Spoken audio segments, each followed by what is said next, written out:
എല്ലാവർക്കും നമ്മുടെ പുതിയ വീഡിയോയിലേക്ക് സ്വാഗതം. ഇന്നത്തെ നമ്മുടെ റെസിപ്പിയെ നമ്മൾ ബേക്കറിയിൽ നിന്നൊക്കെ വാങ്ങിച്ച് കഴിക്കുന്ന ഒരു മുട്ട ബിസ്ക്കറ്റ് അഥവാ ഒരു കോയിൻ ബിസ്ക്കറ്റിൻ്റെ റെസിപ്പിയാണ്. വീട്ടിൽ തന്നെ നമുക്ക് ഒരു ബേക്കറിയിൽ നിന്ന് കിട്ടുന്ന അതേ രുചിയിൽ എളുപ്പത്തിൽ തന്നെ ചെയ്തെടുക്കാൻ പറ്റിയ ഒരു ബിസ്ക്കറ്റാണിത്.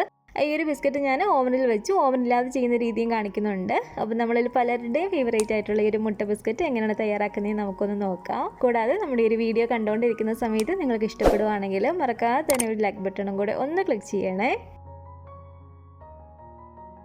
അപ്പോൾ ഈ ഒരു കോയിൻ ബിസ്ക്കറ്റ് തയ്യാറാക്കാൻ വേണ്ടിയിട്ട് നമുക്കിതിലേക്ക് ആദ്യം തന്നെ വേണ്ടത് ഒരു 4 ടേബിൾ സ്പൂൺ അളവിൽ ബട്ടറാണ്. ബട്ടർ നമ്മൾ ഇതിലേക്ക് എടുക്കുമ്പോൾ അൺസാൾട്ടഡ് ബട്ടർ വേണം എടുക്കാൻ വേണ്ടിയിട്ട്. 4 ടേബിൾ സ്പൂൺ എന്ന് പറയുമ്പോൾ ഒരു 50 ഗ്രാമോളം ഉണ്ട് കേട്ടോ. ഇനി അഥവാ നിങ്ങളുടെ ബട്ടർ ഇല്ലെങ്കിൽ 4 ടേബിൾ സ്പൂൺ അളവിൽ നെയ്യ് ചേർത്ത് കൊടുത്താൽ മതി. നെയ്യ് ചേർത്ത് കൊടുക്കുകയാണെങ്കിൽ ഒരിക്കലും എടുക്കേണ്ട ആവശ്യമില്ല, അല്ലാതെ തന്നെ 4 ടേബിൾ സ്പൂൺ ഇതിലേക്ക് ചേർത്ത് കൊടുത്താൽ മതി. പക്ഷേ എപ്പോഴും കുറച്ചും കൂടി നല്ലൊരു ടേസ്റ്റ് നമ്മൾ ബട്ടർ തന്നെ ചേർത്ത് കൊടുക്കുന്നതാണ്. ബട്ടർ നമ്മൾ ഇതുപോലെ ചേർത്ത് കൊടുക്കുമ്പോൾ റൂം ടെമ്പറേച്ചറിൽ ഇരുന്ന നല്ല സോഫ്റ്റ് ആയിട്ടുള്ള ബട്ടർ വേണം ഇതിലേക്ക് ചേർത്ത് കൊടുക്കാൻ വേണ്ടിയിട്ട്. ഇനി ഇതുപോലൊരു വിസ്കോ അല്ലെങ്കിൽ ഒരു ഫോർക്കോ വെച്ചിട്ട് നല്ലപോലെ തന്നെ നമുക്കിതൊന്ന് ബീറ്റ് ചെയ്തിട്ടെടുക്കാം. ഏകദേശം ഒരു 2 മിനിറ്റോളം നല്ലപോലെ തന്നെ ഇതുപോലെ നമ്മളൊന്ന് ബീറ്റ് ചെയ്തിട്ടെടുക്കണേ. ആ ഒരു ബട്ടർ നല്ല സോഫ്റ്റ് ആയിട്ട് തന്നെ നമുക്ക് കിട്ടണം. അപ്പോൾ ഈ ഒരു ബട്ടർ ഇതുപോലെ 2 മിനിറ്റോളം നല്ലപോലെ തന്നെ ഒന്ന് അടിച്ചെടുത്തിട്ടുണ്ട്.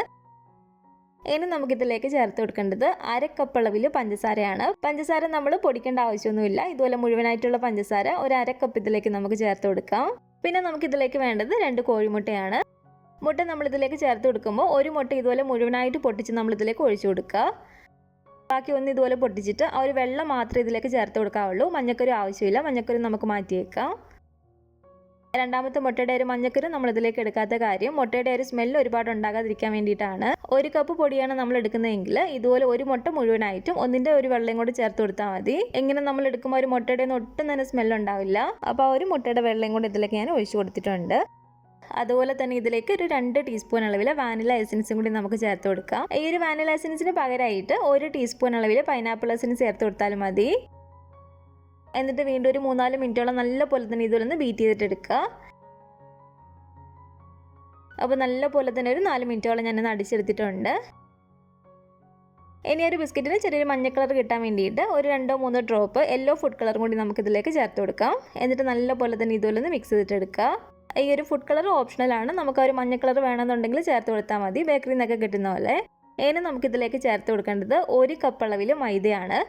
250 ml ഒരു കപ്പിൽ 1 കപ്പ് അളവ് മൈദ ഞാൻ ഇതിലേക്ക് ഇട്ട് കൊടുക്കുകയാണ്.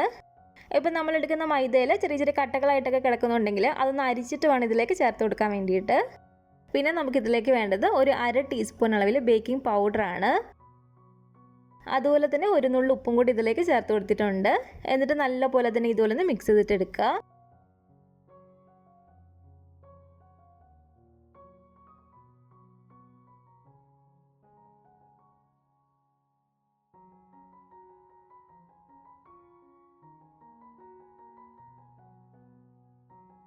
അപ്പോൾ നന്നായിട്ട് തന്നെ ഞാനിതൊന്ന് മിക്സ് ചെയ്തെടുത്തിട്ടുണ്ട്. ഒട്ടും തന്നെ കട്ടകളൊന്നും ഇല്ലാത്ത രീതിയിൽ നല്ലപോലെ തന്നെ ഒന്ന് മിക്സ് ചെയ്തെടുത്തിട്ടുണ്ട്.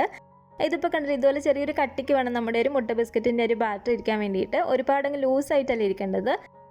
അപ്പോൾ ഇതാണ് ഒരു ബാറ്ററിൻ്റെ ഒരു കറക്റ്റ് വരുമ്പോൾ നമ്മൾ ആ ഒരു അളവ് കറക്റ്റായിട്ട് എടുക്കുകയാണെങ്കിൽ ഇതുപോലെ തന്നെ നമുക്ക് കിട്ടും. ഇനി നമുക്കിതൊരു പൈപ്പിംഗ് ബാഗിലേക്ക് ആക്കി കൊടുക്കാം. ഇനി പൈപ്പിംഗ് ബാഗിന് പകരമായിട്ട് നമ്മളൊരു മിൽമ പാൽ വാങ്ങിക്കത്തില്ലേ, അപ്പോൾ ആ ഒരു മിൽമ പാലിൻ്റെ ഒരു കവർ നന്നായിട്ട് കഴുകിയിട്ട് ആ ഒരു വെള്ളമൊക്കെ നന്നായിട്ട് തന്നെ തുടച്ചിട്ടെടുക്കുക. ഒട്ടും തന്നെ വെള്ളം കാണാൻ പാടില്ല. എന്നിട്ട് ആ ഒരു കവറിലേക്ക് ആക്കി ഇതുപോലെ കൊടുത്താലും മതി.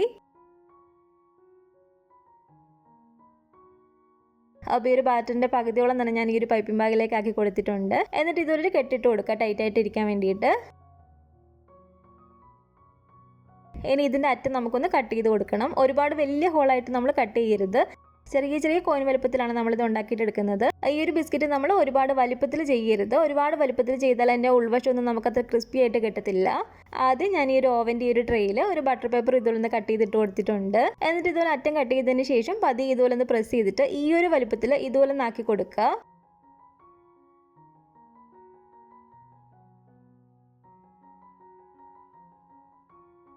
ഈ ഒരു വലുപ്പം മതി കേട്ടോ. കാരണം നമ്മൾ ബേക്ക് ചെയ്യുന്ന സമയത്ത് കുറച്ചും കൂടി ഇത് പരന്നിട്ട് കുറച്ചും കൂടി വലുപ്പമാകുന്നതാണ്. അപ്പോൾ ഓവനകത്ത് വെക്കാനുള്ളതെല്ലാം ഞാൻ റെഡിയാക്കി എടുത്തിട്ടുണ്ട്. ഓവനിൽ നമ്മളിത് ബേക്ക് ചെയ്യുന്നത് 10 മിനിറ്റ് ഓവൻ ഒന്ന് പ്രീ ഹീറ്റ് ചെയ്യണം. എന്നിട്ട് 175 ഡിഗ്രി സെൽഷ്യസിൽ ഏകദേശം ഒരു 8-10 മിനിറ്റ് ഒക്കെ ആകുമ്പോഴത്തേക്കും തന്നെ നമുക്ക് നല്ല പോലെ തന്നെ അത് ബേക്കായി കിട്ടും. അപ്പോൾ 10 മിനിറ്റ് നമ്മൾ ബേക്ക് ചെയ്യുമ്പോഴത്തേക്കും അതിൻ്റെ ഒരു അടിഭാഗവും സൈഡും ഒക്കെ ചെറിയൊരു കളർ ചേഞ്ച് വരും, ചെറിയൊരു ഗോൾഡൻ കളർ പോലെ. പക്ഷെ മുകൾ ഭാഗം കുറച്ചൊന്ന് സോഫ്റ്റ് ആയിരിക്കും. ഇതുപോലെ നമ്മൾ ബേക്ക് ചെയ്തതിന് ശേഷം കുറച്ച് സമയം ഇതൊന്ന് പുറത്ത് വെച്ചിരുന്നാലാണ് നമ്മളിത് പൊട്ടിക്കുമ്പോഴത്തേക്ക് ഒരു ക്രിസ്പി ആയിട്ട് നമുക്ക് കിട്ടത്തുള്ളൂ. അപ്പോൾ ഇത് ഞാനിപ്പോൾ ഓവനിൽ ഒരു 10 മിനിറ്റോളം ഒന്ന് ബേക്ക് ചെയ്തിട്ടെടുത്താണ് കേട്ടോ. ഇതിപ്പോൾ കണ്ടില്ല, ഇത് നല്ല അടിപൊളിയായിട്ട് തന്നെ നമുക്ക് കിട്ടിയിട്ടുണ്ട്. അപ്പോൾ ഓവനിലല്ലാതെ ഇതെങ്ങനെയാണ് ചെയ്യുന്നത് നമുക്കൊന്ന് നോക്കാം. ഞാനിപ്പോൾ ഇതുപോലെ സ്റ്റീൽ പ്ലേറ്റിലേക്ക് ഒരു ബട്ടർ പേപ്പർ ഇതുപോലെ കട്ട് ചെയ്തിട്ട് കൊടുത്തിട്ടുണ്ട്. ഇതിലേക്ക് നമുക്ക് പ്രസ് ചെയ്ത് ഇതുപോലെ ആ ഒരു ഷേപ്പിൽ ആക്കി കൊടുക്കാം. ഇത് ബേക്ക് ചെയ്യാൻ വേണ്ടിയിട്ട് ഒരു അടി കട്ടിയുള്ളൊരു പാത്രം തന്നെ വേണം എടുക്കാൻ വേണ്ടിയിട്ട്. ഞാനൊരു അടി കട്ടിയുള്ളൊരു നോൺ സ്റ്റിക്കിൻ്റെ പാത്രമാണ് എടുത്തിരിക്കുന്നത്. ഈ ഒരു പാത്രത്തിലേക്ക് ഒരു സ്റ്റാൻഡ് ഇറക്കി ഞാൻ വെച്ച് കൊടുത്തിട്ടുണ്ട്. ഇതുപോലെ മൂടി വെച്ച് അടച്ചു കൊടുത്തിട്ട് ഒരു 10 മിനിറ്റ് തീ കുറച്ചിട്ടിട്ട് ഒന്ന് പ്രീ ഹീറ്റ് ചെയ്ത് എടുത്ത് വെച്ചിരിക്കുന്ന പാത്രമാണ് കേട്ടോ ഇത്. ഇനി ഒരു പാത്രത്തിൻ്റെ ഉള്ളിലേക്ക് നമുക്കിത് ഇറക്കി വെച്ച് കൊടുക്കാം. ഇതുപോലെ ചെറിയ ഹോളുള്ള മൂടിയാണെങ്കിൽ നമ്മളൊരു അലുമിനിയം ഫോയിൽ എന്തെങ്കിലും വെച്ചൊന്ന് കവർ ചെയ്ത് കൊടുക്കണം. ആവി ഒട്ടും തന്നെ വെളിയിലേക്ക് പോകാൻ പാടില്ല. അതിന് നമ്മൾ തീ ഒരുപാട് കൂട്ടിയിട്ട് കൊടുക്കുകയും ചെയ്യരുത്, ഒരുപാട് തീ അങ്ങ് കുറയ്ക്കുകയും വേണ്ട. ഒരു മീഡിയം ഫ്ലെയിമിൽ ലോ ഫ്ലെയിമിൽ ഇടയ്ക്ക് നമ്മളൊന്ന് വെച്ച് കൊടുക്കുക. ഏകദേശം ഒരു 15 to 20 മിനിറ്റൊക്കെ ആകുമ്പോഴത്തേക്കും തന്നെ നമുക്കിത് ബേക്കായി കിട്ടും. ഈ ഒരു ടൈം കറക്റ്റ് ആയിരിക്കണമെന്നില്ല, നമ്മളെടുക്കുന്ന പാത്രത്തിനനുസരിച്ച് ചിലപ്പോൾ സമയത്തിൽ വ്യത്യാസം വരാം. ഇതുപോലെ നമ്മളൊരു 15 മിനിറ്റൊക്കെ ആകുമ്പോഴത്തേക്കൊന്ന് തുറന്ന് നോക്കുക. ഇതിൻ്റെ അടിഭാഗം ഇതുപോലെ ഒരു കളർ ചേഞ്ച് വന്നിട്ടുണ്ടെങ്കിൽ നമുക്ക് ഫ്ലെയിം അങ്ങ് ഓഫ് ചെയ്ത് കൊടുക്കാം. പുറമേ നമ്മളൊന്ന് തൊട്ട് നോക്കുമ്പോഴത്തേക്കും കുറച്ച് സോഫ്റ്റ് ആയിട്ട് തന്നെ ആയിരിക്കും ഇരിക്കുന്നത്. അത് കുറച്ച് സമയം നമ്മൾ പുറത്ത് വെച്ചിരുന്നാൽ മാത്രമേ അതിൻ്റെ ഉൾഭാഗമൊക്കെ നമുക്കൊരു ക്രിസ്പി ആയിട്ട് കിട്ടത്തുള്ളൂ. ആദ്യം ഞാനൊരു പൈപ്പിംഗ് ബാഗിലേക്ക് ആക്കിയ ഒരു മാവിന് കുറച്ചൊരു കളർ കുറവായിരുന്നു ഇതുപോലെ ബേക്ക് ചെയ്ത് വന്നപ്പോഴത്തേക്കും. അപ്പോൾ കുറച്ചും കൂടി ഒരു യെല്ലോ കളർ കിട്ടാൻ വേണ്ടിയിട്ട് ഒരു 2-3 ഡ്രോപ്പ് യെല്ലോ ഫുഡ് കളറും കൂടി ചേർത്ത് നന്നായിട്ട് മിക്സ് ചെയ്തതിന് ശേഷം വീണ്ടും ഒരു പൈപ്പിംഗ് ബാഗിലേക്ക് ഇതുപോലെ ആക്കി എടുത്തിട്ടുണ്ട്. അപ്പോൾ ഒരറ്റം ചെറുതായിട്ട് കട്ട് ചെയ്തിട്ട് വീണ്ടും ഓവൻ്റെ ഈ ഒരു ട്രേയിലേക്ക് ഇതുപോലെ തന്നെ നമുക്കൊന്ന് ആക്കി കൊടുക്കാം. അപ്പോൾ ഇത് ഞാൻ ഓവനകത്ത് വെച്ചിട്ട് തന്നെ ഒന്ന് ബേക്ക് ചെയ്തിട്ടെടുക്കുകയാണ്. ആ ഒരു മഞ്ഞ കളർ കുറച്ചും കൂടി വന്നപ്പോഴത്തേക്കും കാണാനും കുറച്ചും കൂടി ഒരു ഭംഗിയായിട്ടുണ്ട്. നല്ല അടിപൊളിയായിട്ട് തന്നെ നമുക്കിത് ഇവിടെ ബേക്കായി വന്നിട്ടുണ്ട് കേട്ടോ.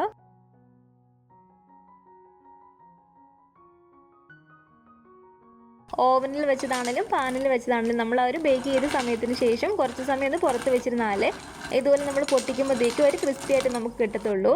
അപ്പോൾ ഇതുപോലെ ഒന്നായാൽ ഒരു എയർടൈറ്റായിട്ടുള്ളൊരു പാത്രത്തിലിട്ട് നമ്മളിത് സൂക്ഷിക്കുകയാണെങ്കിൽ കുറേ നാളത്തേക്ക് തന്നെ തണുത്തൊന്നും പോകാതെ തന്നെ നമുക്ക് കിട്ടും. ഇത് ഞാൻ ഒരു ഓവനിൽ വെച്ചതും ഇത് ആ ഒരു പാനിൽ വെച്ച് ചെയ്തതുമാണ്.